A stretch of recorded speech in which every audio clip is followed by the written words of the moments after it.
बरेली में उस साल ठंड कुछ ज्यादा ही पड़ रही थी। सुबह सुबह कोहरा इतना घना होता कि सामने से आता इंसान भी साफ न दिखे। नौशाद अपनी ईमानदारी और मेहनत के लिए पूरे इलाके में जाना जाता था। लोग दूर दूर से उसकी दुकान पर मटन लेने आते थे। नौशाद के घर में उसकी पत्नी रजिया और एक छोटा सा बच्चा था। रजिया एक सीधी सादी और समझदार औरत थी। ग्राहक दुकान के पास आकर ठिठुरते हुए बोला, नौशाद भाई, जरा 1 किलो मटन दे देना, और हाँ, साफ सुथरा होना चाहिए। अरे भाई, चिंता कैसी, मेरा मटन हमेशा साफ और ताजा होता है। मैं कभी भी अपने ग्राहक को मायूस नहीं करता। यही तो वजह है कि पूरे गांव में तुम्हारी ही दुकान चलती है। तुम्हारे मटन का स्वाद ही अलग होता है। बस दुआएं हैं आप लोगों की। देखो भाई, इस मटन की बिरयानी बनाओगे ना तो उंगलियां चाटते रह जाओगे। अरे आज घर में दावत है ना, इसलिए ही तो लेने आया हूँ। मेहमान खास हैं। लो भाई, पूरा 1 किलो, ऊपर से 2-4 टुकड़े एक्स्ट्रा। दावत है तो कुछ मेरी तरफ से भी। ग्राहक पैसे देकर मटन उठाता है और जाते जाते कहता है। शाम होते होते नौशाद की दुकान का सारा मटन बिक चुका था। अल्लाह का शुक्र है, आज का काम ठीक रहा। इसके बाद वो सीधा असलम के बाड़े की तरफ चल पड़ा। असलम बकरियों को चारा डाल रहा था। अरे असलम भाई, जरा अच्छी और बढ़िया 4 बकरियां निकाल दे। नौशाद, 4 नहीं, आज तो तुझे सिर्फ 1 ही बकरी मिलेगी। 1 ही? और वो भी क्यों? रेट बढ़ गई है भाई, बकरी 400 की मिलेगी। लेना हो तो ले, वरना आगे बढ़। भाई असलम, कल तक तो 100 की दे रहा था, इतनी जल्दी 400 कैसे हो गई? तुझे क्या लगता है बकरियां पालना आसान काम है? साल भर मेहनत करनी पड़ती है, चारा, दवा, देखभाल, ऊपर से ठंड भी है। अब मैं भी सोच रहा हूं कल से अपनी मटन की दुकान खोल दूं। लेकिन असलम, तो इतना महंगा मटन बेचेगा तो कौन खरीदेगा? जिसको जरूरत होगी वो लेगा, जिसको नहीं होगी वो नहीं लेगा। धंधा ऐसे ही चलता है भाई। चल ठीक है, एक अच्छी सी बकरी निकाल दे। घर पहुंचते ही उसने बकरी को बांधा और मनी मन तय किया, चाहे हालात जैसे भी हों, ईमानदारी नहीं छोड़ूंगा। अगली सुबह ठंडी हवा के बीच नौशाद ने रोज की तरह अपनी मटन की दुकान खोली। थोड़ी ही देर में एक ग्राहक आया।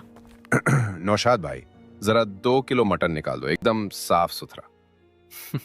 जरूर भाई, लेकिन पहले एक बात बता दूं, आज मटन के रेट बढ़ चुके हैं। रेट बढ़ गए? कितना हो गया? पहले 10 रुपए किलो था, अब 50 रुपए किलो हो गया है। क्या बात कर रहे हो नौशाद भाई, तुमने तो रेट आसमान को छूने भेज दी। नहीं भाई, ऐसी कोई बात नहीं है। जब ऊपर से ही इतनी महंगी बकरियां लेनी पड़ रही हैं तो रेट बढ़ाना मजबूरी है। कम से कम इतना तो बचे कि घर चले, बच्चों का पेट भर सके।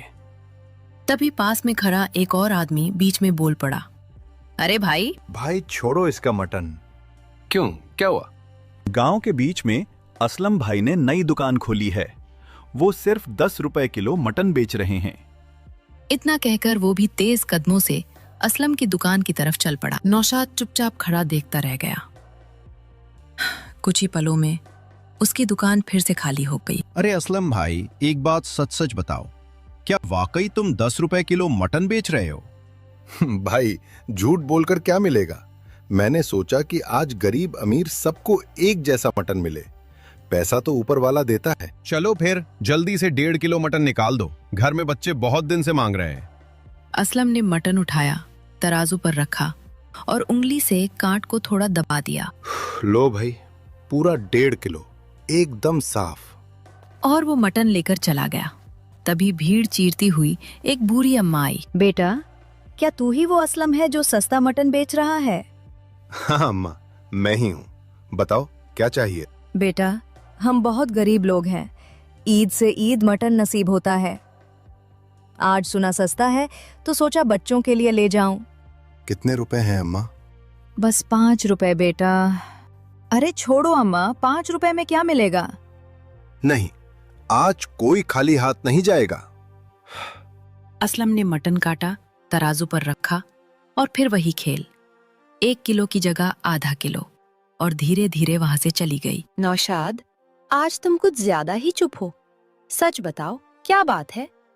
रजिया, आज मेरी दुकान पर एक ग्राहक नहीं रुका। एक भी नहीं? हाँ, सुबह से शाम हो गई, तराजू वैसे का वैसा रखा रहा।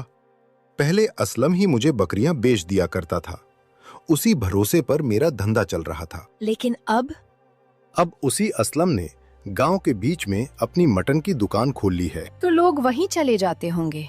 हाँ, सब। कोई मेरे पास रुककर पूछता तक नहीं।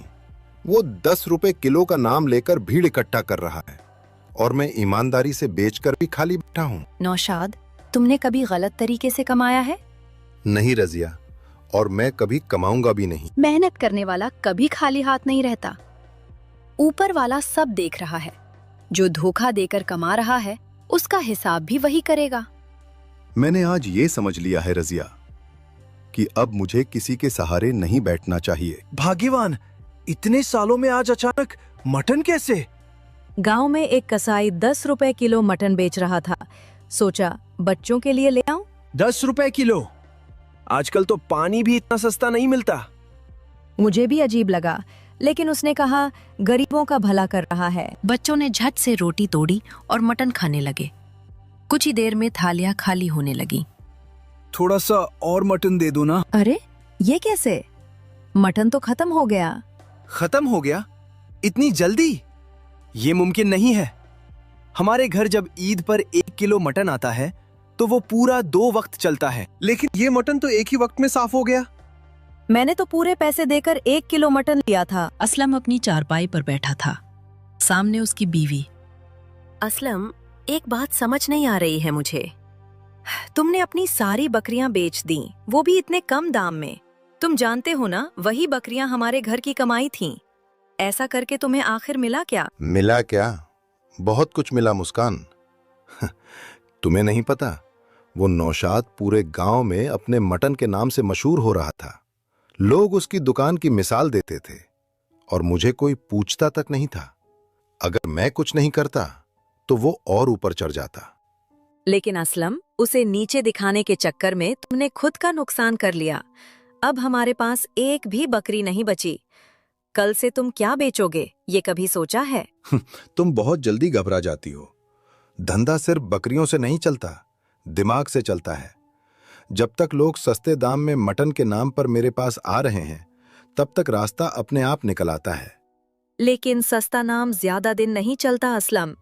आज लोग भीड़ में है, कल वही लोग सवाल भी करेंगे।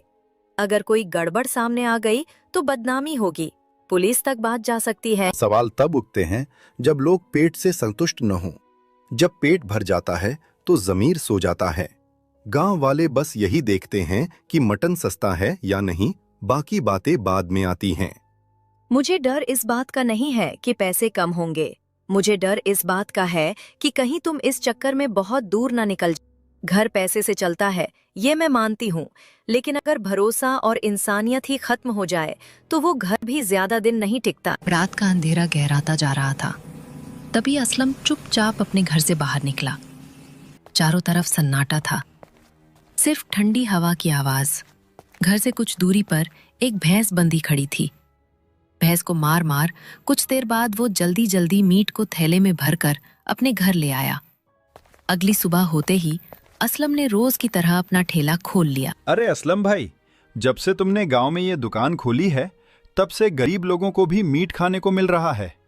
लेकिन एक बात समझ में नहीं आती। क्या बात है भाई? इतना सस्ता मीट तुम लाते कहां से हो? आजकल तो मीट के दाम आसमान छू रहे हैं। अरे भाई, मैंने तो बस यही सोचा है कि मीट या तो अमीर लोग खाते हैं या फिर गरीब सिर्फ ख्वाब में। तो क्यों ना मैं अपने गांव वालों को ही खिला दूं। मैं तो बिना प्रॉफिट के बेच रहा हूं, बस काटता हूं, 2-4 पैसे बच जाते हैं, वही काफी है। गरीब की दुआ मिल जाए, इससे बड़ा मुनाफा क्या होगा। वाकई असलम भाई, तुम तो बहुत नेक दिल इंसान हो। चलो मुझे 2 किलो मीट दे दो। घर में सब तुम्हारी बहुत तारीफ कर रहे थे। हाँ भाई, क्यों नहीं। लो, पूरा 2 किलो ताजा मीट है। नौशाद की दुकान पर उस दिन अजीब सन्नाटा था। मटन खत्म हो चुका था, लेकिन दिल का बोझ हल्का नहीं हुआ था। नौशाद धीरे धीरे असलम की दुकान पर पहुंचा। अरे वाह, आज तो बड़ा दिन है। नौशाद खुद मेरे दरवाजे पर मटन लेने आया है। क्या हुआ भाई, अपनी दुकान की रौनक फीकी पड़ गई क्या? हंसी मजाक छोड़ असलम, आज मेरा मटन जल्दी खत्म हो गया इसलिए आया हूँ। जब से तूने दुकान खोली है मेरी बिक्री वैसे भी आधी रह गई है। मैं बस इतना मटन ले जाऊंगा कि मेरे पुराने ग्राहक खाली हाथ ना लौटें। पुराने ग्राहक? आजकल जमाना बदल गया है नौशाद। अब भरोसे से ज्यादा दाम देखा जाता है। जो सस्ता देगा वही राजा कहलाएगा। राजा वही होता है असलम जो लोगों की सेहत से खिलवाड़ ना करे। सस्ता बेचकर अगर नुकसान गांव का हो तो ऐसी बादशाहत मुझे मंजूर नहीं। एक सेठ जिसकी शक्ल से ही रुतबा टपक रहा था। तुम ही असलम हो? मैं दूसरे गांव से आया हूं। तुम्हारे सस्ते मटन की चर्चा दूर दूर तक है। जी साहब, वही हूं। बताइए कितनी सेवा करूं? मुझे पूरे 80 किलो मटन चाहिए। शादी का बड़ा इंतजाम है, क्या तुम्हारे पास इतना मटन मिल जाएगा? ये सुनते ही नौशाद का दिल जोर से धड़क उठा। उसने मन ही मन कहा, 80 किलो? इतनी बकरियां तो पूरे कस्बे में भी एक साथ नहीं मिलती। ये आदमी आखिर बेच क्या रहा है? साहब, आप जितना कहेंगे उतना मिलेगा। मेरे यहाँ कमी नहीं होती। ठीक है, पैसे अभी दे रहा हूं। सेठ चला गया। असलम, एक बात साफ साफ बता, 80 किलो मटन तू लाएगा कहां से? इतना मटन तो सही तरीके से मुमकिन ही नहीं है। ये मेरी दुकान है नौशाद, मेरा हिसाब है। तू अपना काम देख। ज्यादा सवाल पूछना सेहत के लिए ठीक नहीं। याद रखना असलम, सस्ता झूठ ज्यादा दिन नहीं चलता। सच चाहे महंगा हो लेकिन टिकता जरूर है। ये कहकर नौशाद मटन उठाकर घर की तरफ चल पड़ा। नौशाद, ये मटन तुम किससे लेकर आए थे? असलम की दुकान से। आज मेरा मटन जल्दी खत्म हो गया था तो वहीं से लेना पड़ा। लेकिन तुम ये सब क्यों पूछ रही हो? नौशाद, मैं सालों से बकरी का मटन साफ करती आ रही हूँ। इसकी पहचान मुझसे बेहतर शायद ही किसी को हो। ये मटन बकरी का नहीं है। ये तुम कैसी बातें कर रही हो रजिया? असलम बकरी का ही मटन बेचता है, पूरा गांव वही ले रहा है। नगर ये बकरी का मटन होता तो इतना नाजुक होता, हल्का होता। ये मटन बहुत मोटा है, इसके रेशे सख्त हैं। ये किसी भैंस का मटन है। अच्छा, अब मेरी बात समझ में आ रही है। तभी मैं सोच रहा था कि असलम इतने सस्ते में मटन कैसे बेच रहा है। और सोचो, वो आज 80 किलो मटन का ऑर्डर कैसे ले पाया? इतनी बकरियां तो पूरे गांव में छोड़ो, शहर में भी एक साथ मिलना मुश्किल है। तो मतलब साफ है, असलम लोगों को बेवकूफ बना रहा है। बकरी के नाम पर भैंस का मटन बेच रहा है और पूरे गांव की सेहत से खेल रहा है। गांव की गलियां सुनसान थीं। असलम चुपचाप अपने घर से निकला, चारों तरफ नजर दौड़ाई और तेज कदमों से सड़क की तरफ बढ़ गया। सड़क किनारे एक भैंस बंधी हुई खड़ी थी। असलम इधर उधर देखता है और उसे खोलकर अपने साथ ले जाता है। दूर अधेरे में खड़ा नौशाद ये सब अपनी आंखों से देख रहा था। तो आखिर सच यही है। यही वजह है कि इसका मटन इतना सस्ता है। यही वजह है कि इसके पास रोज इतना मटन आ जाता है। ये बकरी का गोश्त नहीं, भैंस का गोश्त खिला रहा है और पूरे गांव को धोखे में रखे हुए है। अगली सुबह असलम की दुकान फिर से सजी हुई थी। भीड़ कम थी लेकिन तैयारी बड़ी थी। तभी वही सेठ अपनी गाड़ी से उतरा और ऊंची आवाज में बोला, अरे असलम भाई, बताओ मेरा 80 किलो मटन तैयार है या नहीं? आज तो शादी है, देर नहीं होनी चाहिए। तैयार है साहब, पूरा तैयार है। दुकान से नहीं, आप मेरे घर से ही मटन उठवा लीजिएगा, वहां सब रखा है। नौशाद तेज कदमों से वहां पहुंचा। उसके साथ गांव के मुखिया भी थे। साहब 1 मिनट रुक जाइए, इस आदमी से मटन मत लीजिए। क्यों भाई, क्या बात है? ये जो मटन आपको देने वाला है वो बकरी का नहीं है। इसने अपने मटन में भैंस का गोश्त मिला रखा है। भैंस का गोश्त बाजार में 5 रुपए किलो मिल जाता है और ये उसे बकरी बताकर 10 रुपए किलो बेच रहा है। नौशाद, क्या तुम ये बात जिम्मेदारी से कह रहे हो? हाँ मुखिया जी, मैं ये बात ऐसे ही नहीं कह रहा। कल रात मैंने अपनी आंखों से देखा है। ये आदमी रात के अंधेरे में भैंस लेकर अपने घर गया था। अगर ये झूठ है तो अभी पुलिस को बुला लेते हैं, सच अपने आप सामने आ जाएगा। ये सुनते ही असलम टूट गया। नहीं नहीं, पुलिस को मत बुलाओ, मैं सच बता देता हूं, गलती हो गई मुझसे। 2 पैसे ज्यादा कमाने के लालच में ये सब कर बैठा। मुझे लगा इतनी बकरियां रोज कहां से लाऊं। फिर मैंने सोचा भैंस का गोश्त सस्ता मिलता है, किसी को क्या पता चलेगा, बस वही करने लगा। असलम, तूने बहुत बड़ा गुनाह किया है। तूने सिर्फ धोखा नहीं दिया, तूने गरीबों को लूटा है। 5 रुपए किलो मिलने वाला गोश्त तूने बकरी बताकर 10 रुपए में बेचा। अगर आज नौशाद सामने ना आता तो मेरी इज्जत और मेहमानों की सेहत दोनों खतरे में पड़ जाती। सभी गांव वाले मिलकर असलम को करने लगते हैं और गांव से निकाल देते हैं और फिर से नौशाद की दुकान अच्छी चलने लगती है। तो कभी भी कुछ भी सामान को तो देखा कर लिया करो। उधर नौशाद की दुकान पर फिर से रौनक लौट आई। लोग समझ गए कि सस्ती चीज के लालच में आकर उन्होंने ईमानदार